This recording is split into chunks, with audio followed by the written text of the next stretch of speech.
விஜய் மாநாட்டை போன்று மிரள வைக்கும் கூட்டம்.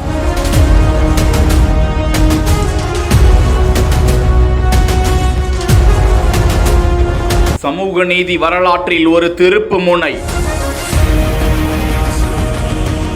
ஒரே இடத்தில் கூடிய பெருந்திரள் கூட்டம். சோழ மண்டல சமய சமுதாய நல்லிணக்க மாநாடு.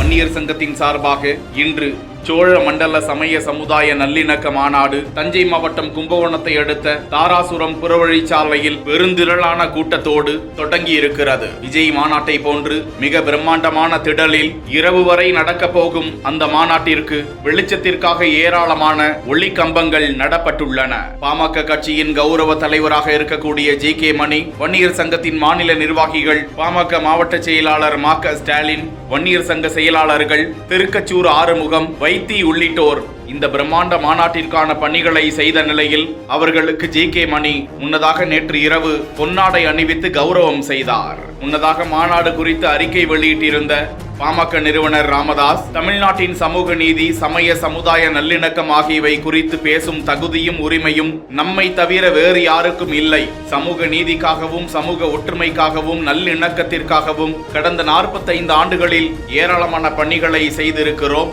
அதன் தொடர்ச்சியாகவே சோழ மண்டல சமய சமுதாய நல்லிணக்க மாநாட்டை நடத்துகிறோம் என்றும், தமிழ்நாட்டில் சமூக நீதி வரலாற்றில் இது திருப்பு முனையை ஏற்படுத்தும் என்றும் குறிப்பிட்டிருந்த நிலையில் அந்த மாநாட்டிற்கு திரளானோர் வந்து பங்கேற்றனர்.